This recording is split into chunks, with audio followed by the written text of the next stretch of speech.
Hello everyone, good morning to all of you. जैसे दोस्तों 24 सितंबर का जितने भी करंट अफेयर के मोस्ट इंपॉर्टेंट क्वेश्चन हो सकते हैं विद एक्स्ट्रा फैक्ट मैं आपको क्लियर कराने वाला हूं।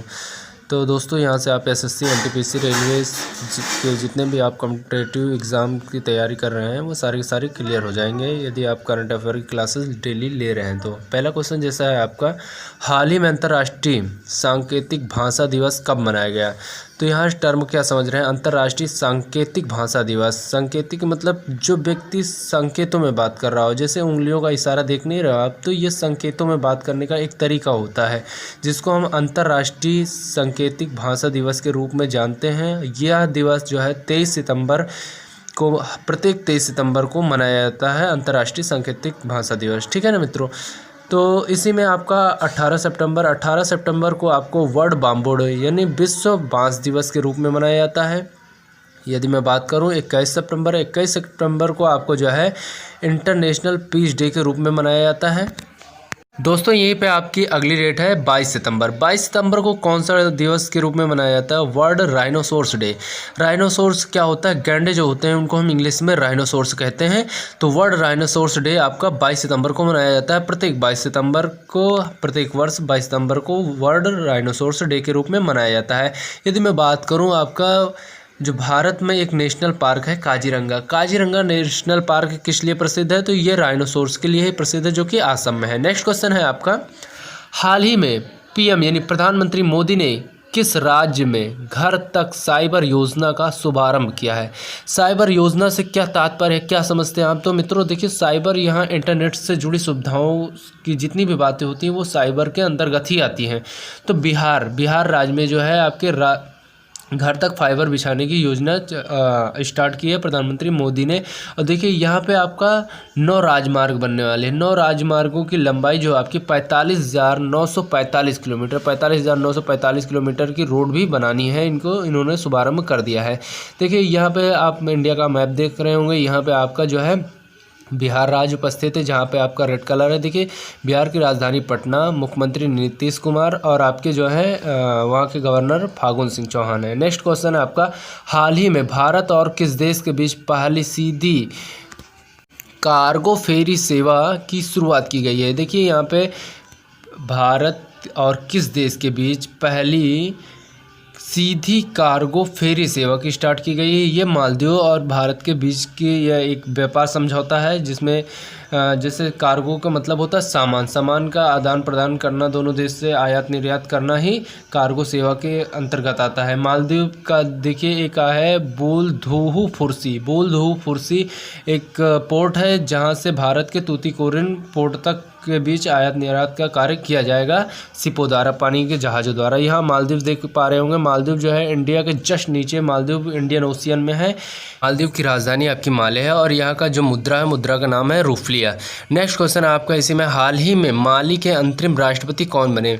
माली के अंतिम राष्ट्रपति कौन है? अभी तो मालदीव की राजधानी माले की बात कर रहे थे लेकिन अब यहाँ पे माली के राष्ट्रपति की बात की जा रही है। देखिए वर्तमान में माली के राष्ट्रपति की नियुक्ति जिनको की गई है उनका नाम है बाह एनाडा जी को जो है माली के राष्ट्रपति के रूप में नियुक्त किया गया है। इससे पहले इब्राहिम बाउबर कीता थे यहाँ के राष्ट्रपति। देखिए ये जो आपके व्यक्ति का नाम मैंने बताया, माली के सैन्य अधिकारी के रूप में नियुक्त किए गए थे जिनको अभी वर्तमान में माली के राष्ट्रपति के पद पर नियुक्त किया गया है। देखिए अब मानचित्र, विश्व के मानचित्र में आपको हम माली दिखाएंगे। माली कहाँ पे है? माली देश, देखिए ये जो आपका सर्किल बना हुआ है एरोस से दिखाया जा रहा है आपको कि ये माली देश है। और माली देश किस आपके महाद्वीप में अवस्थित है? ये आपका अफ्रीका महाद्वीप में अवस्थित है। अफ्रीका महाद्वीप एक ऐसा महाद्वीप है जहाँ से आपके तीनों रेखाएं गुजरती हैं, कर्क, मकर और विषुवत रेखा। देखिए यहीं पे ऑप्शन नंबर सी है आपका चंद्रिका प्रसाद संतोखी जो भारतीय मूल के हैं जो कि सूरीनाम के जो है वर्तमान में इनको राष्ट्रपति के तौर पर नियुक्त किया गया है।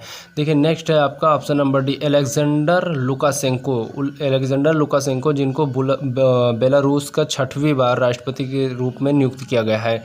नेक्स्ट क्वेश्चन है आपका, हाल ही में किस राज्य में स्थित कृषि भवन को global architecture and design award से सम्मानित किया गया है? यहाँ पे बात की जा रही है किस राज्य में स्थित कृषि भवन को global architecture and design award के रूप में सम्मानित किया गया है? तो इसका राइट आंसर हो जाएगा ओडिशा। ओडिशा का जो आपका कृषि भवन है इसको ग्लोबल आर्किटेक्चर एंड डिजाइन के अवार्ड के रूप में सम्मानित किया गया है। तो देख पा रहे हो कितना सुंदर भवन है, यह एक कृषि संस्थान है, कृषि भवन है। अगर मैं बात करूं मित्रों यहाँ पे उड़ीसा की राजधानी क्या है? भुवनेश्वर है। देखिए यहाँ पे 2-3 महाप्रसिद्ध मंदिर है। पहला आपका कलिंगा के मंदिर, दूसरा लिंगाराज का मंदिर है। यहाँ पे नालको एक इंडस्ट्रियल एरिया का एक बहुत बड़ी उपलब्धि है भारत की तरफ से। नालको भी यहीं पे उपस्थित है। नेक्स्ट क्वेश्चन आपका है, क्वेश्चन क्या मैं बात करूंगा उड़ीसा के बारे में। उड़ीसा के वर्तमान जो मुख्यमंत्री नवीन पटनायक जी हैं और यहाँ के जो गवर्नर हैं गणेशी लाल जी हैं। देखिए नेक्स्ट क्वेश्चन आपका, हाल ही में आईपीएल के 100वें मैच जीतने वाले इकलौते भारतीय कप्तान कौन बन गए हैं? देखिए इंडियन प्रीमियर लीग यानी कि आईपीएल में 100 मैच जीतने वाले भारतीय कप्तान कौन बन गए? तो इनका नाम है MS धोनी। पूरी दुनिया जानती है MS धोनी, जिनमें हेलीकॉप्टर शॉट मारने की आदत है और इनका बहुत फेमस शॉट है हेलीकॉप्टर शॉट। ये देखिए CSK यानी क्या? CSK का शॉर्ट फॉर्म, तो CSK इसका फुल फॉर्म क्या होगा? चेन्नई सुपर किंग्स के ये जो है कप्तान भी है। देखिए बात मैं करूँ आईपीएल की स्थापना 2008 में की गई थी। इसका 11वां संस्करण अभी 2020 में इसका 11वां संस्करण है। और सर्वाधिक बार आईपीएल जीतने वाली टीम कौन सी है? मुंबई इंडियंस है, 4 बार जीता है उसने। यदि मैं बात करूं कि मुंबई इंडियंस के कैप्टन कौन है, तो रोहित शर्मा जी हैं। नेक्स्ट क्वेश्चन आपका, हाल ही में सोमालिया के नए प्रधानमंत्री कौन बने हैं? तो सोमालिया, जैसे मैंने आपको बताया कि अफ्रीका महाद्वीप में है। सोमालिया के वर्तमान जो प्रधानमंत्री के रूप में शपथ लिया है, इनका नाम है मोहम्मद हुसैन रोबल। मोहम्मद हुसैन रोबल जी जो है प्रधानमंत्री बने हैं कहाँ के? सोमालिया किस महाद्वीप में अवस्थित है? तो ये जो है आपका अफ्रीका महाद्वीप में अवस्थित देश है जिसका नाम है सोमालिया। यहाँ के प्रधानमंत्री रोबल जी बने हुए हैं। देखिए सोमालिया का मैं लोकेशन दिखाना चाहूँगा वर्ल्ड मैप में। आपका वर्ल्ड मैप में अफ्रीका महाद्वीप में आपका सोमालिया है। सोमालिया के पास में ही 3 और देश हैं। देखिए पहला तो आपका है जिबूती है, दूसरा तंजानिया है, एक इरिट्रिया है। तो ये चारों देश मिला के हॉर्न ऑफ अफ्रीका बन जाते हैं। हॉर्न ऑफ अफ्रीका के नाम से भी जाना जाता है इन चारों देशों को। तो उसकी सही लोकेशन मैंने दिखा दिया है और ऐसे क्वेश्चन आपके एग्जाम में आते भी हैं। अगर मैं बात करूं सोमालिया की राजधानी मोगादिशु है। और सोमालिया की अगर मैं करेंसी की बात करूं तो सोमालिया की करेंसी है आपका सोमालिया सीलिंग जो है सोमालिया की करेंसी है, जिसको हम मुद्रा हिंदी में कह सकते हैं। अगर मैं बात करूँ ऑप्शन नंबर सी, हिचेम मिचिची। देखिए हिचेम मिचिची जी ट्यूनीशिया के वर्तमान प्रधानमंत्री के रूप में इन्होंने शपथ लिया है। और ऑप्शन नंबर डी की बात मैं करूं तो हामिद बाकायोको जो है आइवरी कोस्ट के प्रधानमंत्री के रूप में शपथ लिए हैं। नेक्स्ट क्वेश्चन आपका, हाल ही में ITF इंटरनेशनल टेनिस फेडरेशन ने किस कप का नाम बदलकर विली जिन किंग कप रख दिया है? तो इसका राइट आंसर हो जाएगा आपका फेड कप जो होता है ये महिलाओं के लिए एक टेनिस कप होता है जो फेड कप के नाम से जाना जाता था। लेकिन अभी अमेरिका के एक सुप्रसिद्ध टेनिस खिलाड़ी थी जिनका नाम था विकी जिन किंग के नाम से जो है उनके सम्मान में रख दिया गया है। देखिए फेड कप, जैसे कि मैंने आपको पहले भी बताया, महिलाओं के लिए टेनिस जो कप होता है इसको फेड कप के नाम से जानते हैं। और पुरुषों के लिए जो टेनिस कप होता है उसको डेविस कप के नाम से जानते हैं। अगर मैं बात करूं 1913 में ITF की स्थापना की गई थी, जो कि इसका मुख्यालय लंदन में है। और डेविड नाम के व्यक्ति थे जिन्होंने इसकी स्थापना की थी। अगर मैं बात करूं थॉमस कप जो होता है ये आपका बैडमिंटन में पुरुषों के लिए जो कप होता है उसको हम थॉमस कप के नाम से जानते हैं। और जो महिलाओं के लिए कप होता है उसको हम ऊबर कप के नाम से जानते हैं। आशा करते हैं कि आपके जितनी भी जुड़े क्वेश्चन थे वो सारे कंप्लीट हुए। नेक्स्ट क्वेश्चन है आपका, हाल ही में किस देश में उड़ीसा के जगन्नाथ मंदिर जैसा हूबहू मंदिर बनाया जाएगा? देखिए भारत में जो उड़ीसा राज्य है वहाँ पे एक जगन्नाथ मंदिर है, जगन्नाथपुरी के नाम से भी जाना जाता है। उसको हूबहू बनाने के लिए यूनाइटेड किंगडम ने कहा कि मैं अपने देश में जगन्नाथपुरी के मंदिर का स्वरूप बनाऊंगा। यूनाइटेड किंगडम जो है आपका कहाँ है? इंग्लैंड में है। इंग्लैंड की राजधानी आपके क्या है? लंदन है, जिसको हम यूनाइटेड किंगडम यानी कि UK के नाम से भी जानते हैं। देखिए 40 मिलियन पाउंड से ये है जगतपुरी मंदिर बन के तैयार होगा, जो कि लंदन में बनेगा, यूनाइटेड किंगडम में बनेगा। ये भारत के लिए बहुत बड़ी उपलब्धि है। मैं लंदन के विश्व मैप में लंदन को यूनाइटेड किंगडम को दिखाना चाहेंगे। रेड कलर का जो आप देख पा रहे हैं ये लंदन का जो है मानचित्र है। अगर मैं बात करूँ कि लंदन में अभी एक साउथ हॉल नाम का एक रोड था जिसका नाम बदलकर गुरु नानक के नाम जी से रखा जाना है।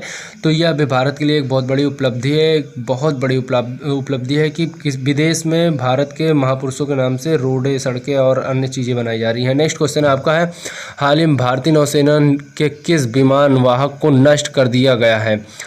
हाल ही में भारतीय नौसेना के किस विमान वाहक यानी कि जलपोत, विमान वाहक यानी जलपोत जिसमें हम जलपोत में अपने विमानों को ढोलने का काम करते हैं, आईएनएस विराट को नष्ट करने का कार्य किया जाएगा क्योंकि इसने 30 साल तक सर्विस दी है भारतीय नौसेना को। देखिए आईएनएस विराट को कहाँ पे नष्ट किया जाना है? देखिए गुजरात में एक स्थान है, एक पोर्ट है जिसका नाम है भावनगर। भावनगर में भी एक पोर्ट है, यहाँ पे जो है आपके आईएनएस विराट को जो है नष्ट करने का कार्य किया जाएगा और यहीं पे आपका सीएनजी पोर्ट भी है भावनगर में। देखिए मैं बात करूं आईएनएस विक्रांत, देखिए यहाँ पे आईएनएस विक्रांत की बात की जा रही है। आईएनएस विक्रांत को कब शामिल किया गया था भारतीय नौसेना में? तो 1961 में शामिल किया गया था और ये 36 वर्ष तक पूर्णतः कार्य किया। 1997 में इसको रिटायर्ड कर दिया गया। नेक्स्ट क्वेश्चन है आपका इसी में, डिब्रू साइखोवा नेशनल पार्क। देखिए डिब्रू साइखोवा नेशनल पार्क है, ये सबसे पहले आपको जानना इम्पोर्टेंट है। ये किस स्टेट में, भारत के किस स्टेट में? तो असम में है।